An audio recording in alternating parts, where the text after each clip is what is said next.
ದೈತ್ಯಾನ್ ಗೃಹೀತ ಕಲಶಃ ವಂಚಯನ್ ಉಪಸಂಚರೈ ದೂರಸ್ಥಾನ್ ಪಾಯಯಾಮಾಸ ಜರಾ ಮೃತ್ಯು ಹರಾಂ ಸುಧಾಂ.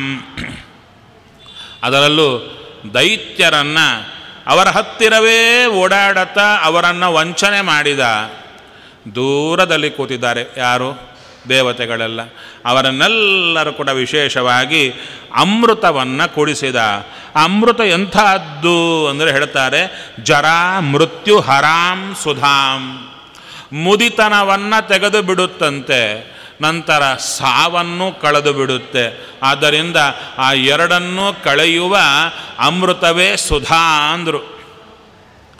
ಆವಾಗ ನಾವು ಬಾಯಿ ತೆಗೆದವು, ಕೇವಲ ದೇವತೆಗಳಿಗೆ ಮಾತ್ರ ಆಯಿತದು, ನಮಗಿಲ್ಲಲ್ಲ ಅಂತ ನಾವು ಕೇಳಿದಾಗ, ಆ ಅಮೃತವನ್ನು ಯಾರಾದರೆ ದೇವರಿಂದ ಪ್ರಧಾನವಾಗಿ ಪಡೆದರೋ, ದೇವತೆಗಳು ಪಡೆದರು, ಅದರಲ್ಲಿ ಪ್ರಧಾನವಾಗಿ ಪಡೆದದ್ದು ಯಾರು? ಇಂದ್ರದೇವರು ತಾನೇ.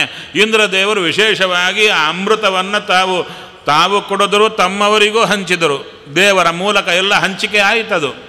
ಆವಾಗ ಇಂದ್ರದೇವರು ನೋಡಿದರು, ಭೂಮಿಯಲ್ಲಿದ್ದವರಿಗೂ ಅಮೃತ ಬೇಕು, ಅವರಿಗೂ ಮುದಿತನ ಸಾವು ಹೋಗಬೇಕು. ಆದರೆ ಸಾವು ಅಂದರೆ ಈ ಶರೀರ ಬಿಡುವ ಸಾವು ಹೋಗಬಾರದು, ಈ ಶರೀರ ಹೋಗಲೇಬೇಕು ನಮಗೆ. ಆದರೆ ಇನ್ನೊಂದು ಸಾವಿದೆ, ಯಾವುದು? ದೇವರ ಮರು ಎಂಬ ಸಾವಿದೆ. ಹಾಗೆ ಸಾಧನೆ ಮಾಡಲಾರದಂಥ ಮನಸ್ಥಿತಿಯೇ ಮುದಿತನ. ಮುದಿತನ ಅಂದರೆ ಯಾವುದು ಅಂದರೆ ಸಾಧನೆ ಮಾಡಲಿಕ್ಕೆ ಅನುಕೂಲವಿಲ್ಲದ ಮನಸ್ಸು. ಶರೀರ ಮುದಿಯಾಗಿರಬಹುದು, ಮನಸ್ಸು ಚೆನ್ನಾಗಿ ದೃಢವಾಗಿದ್ದರೆ ಎಂಥ ಸಾಧನೆಯನ್ನು ಮಾಡಬಹುದು. ಮನಸ್ಸೇ ಮುದಿಯಾಗಿದ್ದರೆ ಶರೀರ ಯುವಕ ಸ್ಥಾನದಲ್ಲಿದ್ದರೂ ಕೂಡ ಸಾಧನೆ ನಡೆಯಲ್ಲ. ಯಾಕೆ?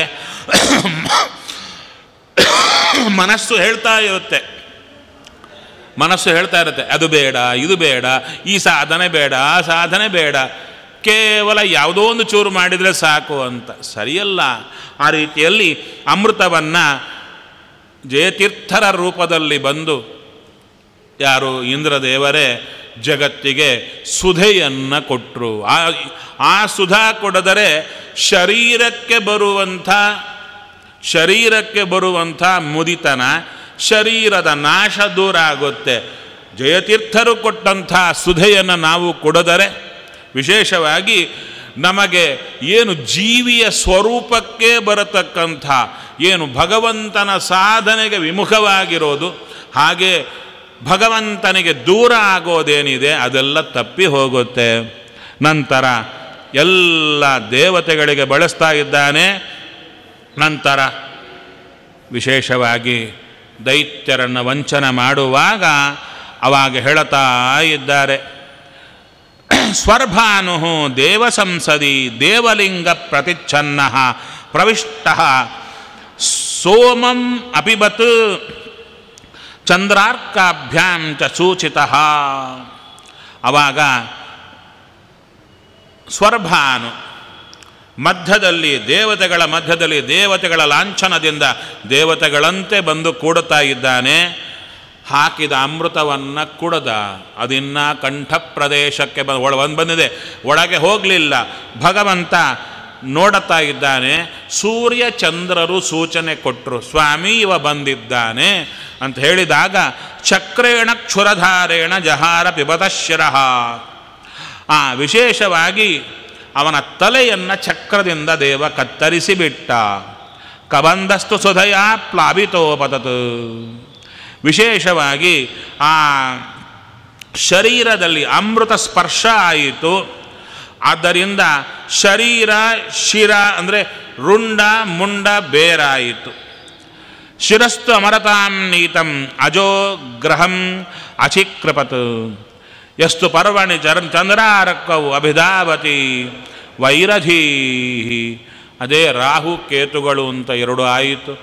ಅಲ್ಲಿ ವಿಶೇಷವಾಗಿ ಅವರಿಗೆ ಅಮೃತತ್ವ ಬಂತು. ಆ ರಾಹು ಕೇತುಗಳು ಎರಡೂ ಕೂಡ ವಿಶೇಷವಾಗಿ ಚಂದ್ರ ಸೂರ್ಯರನ್ನು ಹಿಡಿಯುತ್ತಾರೆ. ಅಲ್ಲಿ ಮತ್ತು ಪ್ರಶ್ನೆ ಏನು, ಆ ಶರೀರ ಕತ್ತರಿಸಿ ಹೋಯಿತಲ್ಲ, ಅಲ್ಲಿ ದೈತ್ಯರು ಈಗಲೂ ಇದ್ದಾರಾ? ನಾವೇನು ನವಗ್ರಹಗಳಿಗೆ ನಮಸ್ಕಾರ ಮಾಡುತ್ತೇವೆ, ಅದರಲ್ಲಿ ರಾಹು ಕೇತು ಅಂತ ಏನಿದ್ದಾರೆ ಅವರು ದೇವತೆಗಳೋ ದೈತ್ಯರೋ? ಅಂದರೆ ದೈತ್ಯರಿಲ್ಲ. ಆ ಶರೀರದಲ್ಲಿ ದೇವತೆಗಳು ಪ್ರವೇಶ ಮಾಡಿದರು. ಅದಕ್ಕೆ ಒಂದಕ್ಕೆ ಹೆಸರು ರಾಹು, ಇನ್ನೊಂದಕ್ಕೆ ಹೆಸರು ಕೇತು. ಅಂದರೆ ಭಗವಂತನೇ ಅವರ ಮೂಲಕ ಈ ಗ್ರಹಣಾದಿಗಳು ಬರುವಂತೆ ಮಾಡುತ್ತಾ ಇದ್ದಾನೆ ಎಂಬುದನ್ನು ಚೆನ್ನಾಗಿ ತಿಳಿಸಿಕೊಡ್ತಾ ಇದ್ದಾರೆ. ಇಲ್ಲದಿದ್ದರೆ ನವಗ್ರಹಗಳಿಗೆ ನಮಸ್ಕಾರ ಮಾಡುವಾಗ ರಾಹುಕೇತುಗಳು ಅಂದರೆ ಅಯ್ಯೋ ಇದೆಲ್ಲ ದೈತ್ಯರು ಅಂತ ತಿಳಿದುಕೊಳ್ಳುವವರು ಇದ್ದಾರೆ. ಆ ಥರ ತಿಳಿಯಬಾರದು. ಅದಕ್ಕೆ ಹೇಳ್ತಾ ಇದ್ದಾರೆ, ಅಮರತಾಂ ನೀತಂ, ವಿಶೇಷವಾಗಿ ದೇವತ್ವವನ್ನು ಪಡೆಯಿತು ಅಂತ ಹೇಳ್ತಾ ಇದ್ದಾರೆ.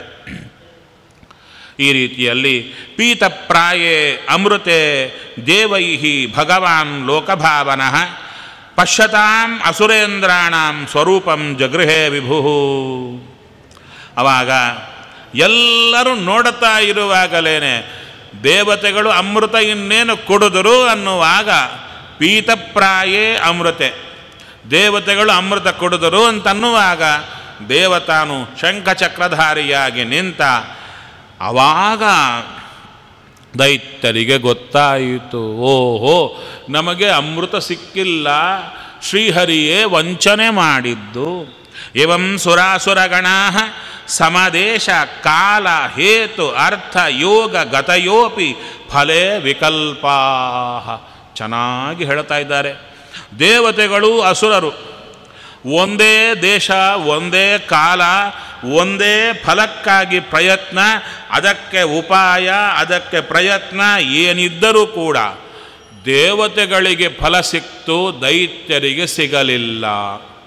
ಯಾಕೆ ಅಂದರೆ ಹೇಳ್ತಾರೆ, ತತ್ರಾಮೃತಂ ಸುರಗಣಾ ಫಲಮಂಜಸಾಪುಹು ಯತ್ಪಾದ ಪಂಕಜ ರಜಶಯಣಾನ್ ಅದೈತ್ಯಾ.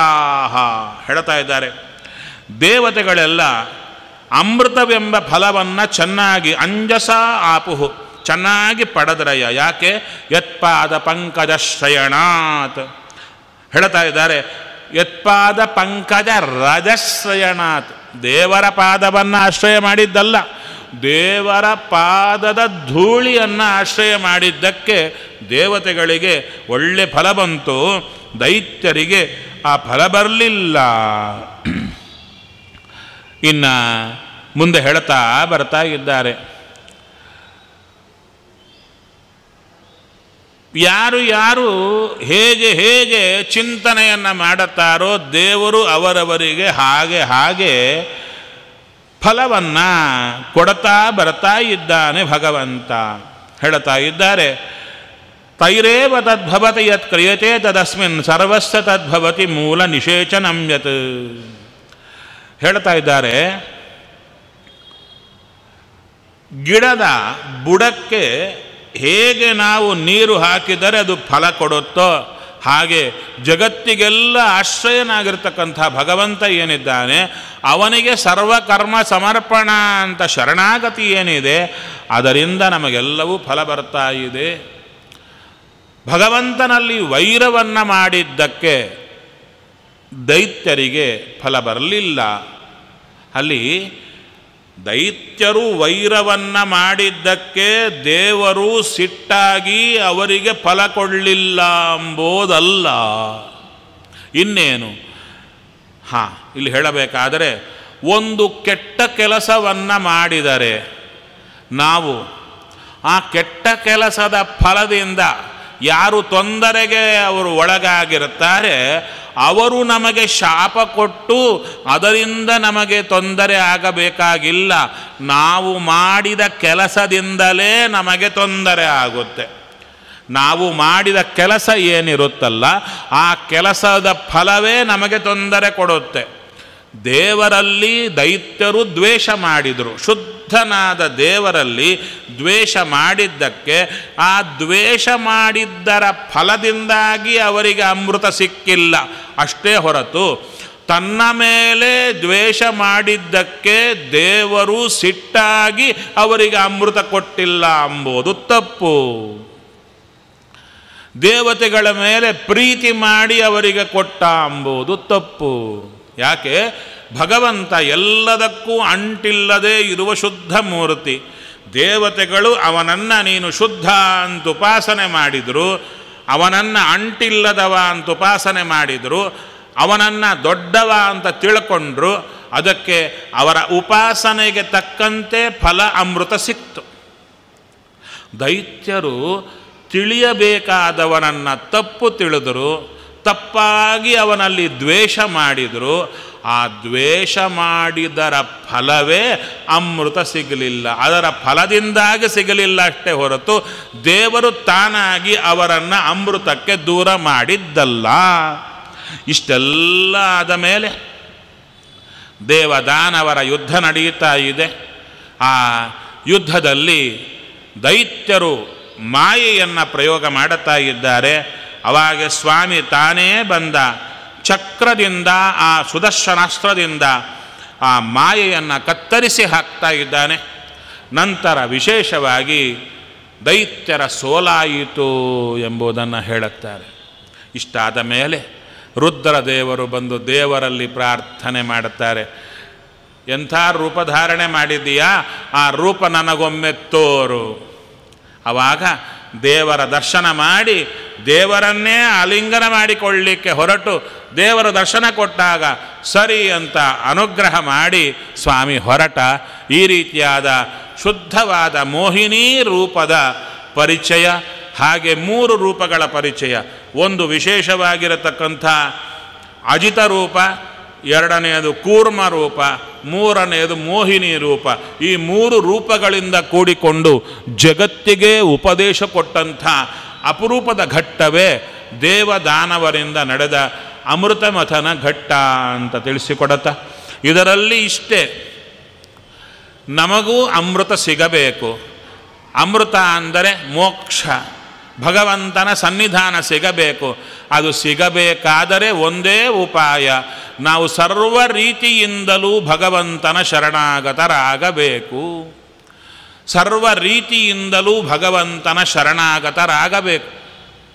ಇಲ್ಲದಿದ್ದರೆ, ಅಂದರೆ ಶರಣಾಗತರಾಗೋದು ಅಂದರೆ ಏನು ಅಂದರೆ ಅವನೇ ಸ್ವತಂತ್ರ, ನಾನು ಅಸ್ವತಂತ್ರ ಎನ್ನೋದು ನಮ್ಮ ತಲೆಯಲ್ಲಿ ರಕ್ತದ ಕಣಕಣದಲ್ಲಿ ಸದಾ ಕಾಲ ಚಿಂತನೆಗೆ ಬರಬೇಕು, ಅನುಭವಕ್ಕೆ ಬರಬೇಕು. ಅವನ ಅನುಗ್ರಹ ಆಯಿತಾ? ಅದನ್ನೇ ವಿಜಯದಾಸರು ಹೇಳ್ತಾರೆ, ನೀ ತಿಳಿಸಿದರೆ ತಿಳಿವೆ, ಮರೆಸಿದರೆ ಮರೆವೆ, ನಡೆಸಿದರೆ ನಡೆವೆ, ನುಡಿಸಿದರೆ ನುಡಿವೆ. ಅವ ಕೊಟ್ಟರೆ ಉಂಟು, ಇಲ್ಲದಿದ್ದರೆ ಇಲ್ಲ. ಇಷ್ಟೇ ಭಾಗವತ. ಅವನ ಪಾದಗಳನ್ನು ನಾವು ಶರಣಾಗತರಾಗೋಣ. ಇದೇ ಅಮೃತ. ಅವನು ಸ್ವತಂತ್ರ, ನಾವು ಅಸ್ವತಂತ್ರರು. ನಮ್ಮನ್ನು ಉದ್ಧಾರ ಮಾಡಲಿಕ್ಕೆ ನಮ್ಮೊಳಗಿದ್ದು ಸಕಲ ಕಾರ್ಯಗಳನ್ನು ಮಾಡಿಸ್ತಾ ಇದ್ದಾನೆ. ಆ ಜ್ಞಾನ ನಮ್ಮಲ್ಲಿ ಸದಾ ಪುಟಿದೆದ್ದು ಬರುವುದೇ ಅಮೃತ. ಆ ಅಮೃತವನ್ನು ನಮ್ಮೊಳಗಿರತಕ್ಕಂಥ ದೇವತೆಗಳು, ಭಗವಂತ ಸೇರಿ ವಿಶೇಷವಾಗಿ ನಮ್ಮಲ್ಲಿ ಅಮೃತ ಉದ್ಭವ ಆಗುವಂತೆ ಮಾಡಲಿ, ನಮಗೆಲ್ಲ ಅಮೃತ ಸಿಗಲಿ ಅಂತ ಯಾರಾದರೆ ವಿಶೇಷವಾಗಿ ಈ ಕಾರ್ಯಕ್ರಮ ಹಮ್ಮಿಕೊಂಡಿದ್ದಾರೋ ಅವರಿಗೆ ಮತ್ತು ಯಾರು ಕೇಳಿದ್ದರೋ ಎಲ್ಲರಿಗೂ ನಮ್ಮ ಗುರುಗಳಾಗಿರತಕ್ಕಂಥ ವಿದ್ಯಾ ಶ್ರೀಶತೀರ್ಥ ಶ್ರೀಪಾದಂಗಳವರ ಆಶೀರ್ವಾದದಿಂದ ಎಲ್ಲರಿಗೂ ಒಳ್ಳೆಯದಾಗಲಿ, ನನಗೂ ಅವರ ಅನುಗ್ರಹ ಸಿಗಲಿ ಅಂತ ಪ್ರಾರ್ಥನೆ ಮಾಡುತ್ತೇನೆ. ಶ್ರೀಕೃಷ್ಣಾರ್ಪಣಂ ಅಸ್ತು.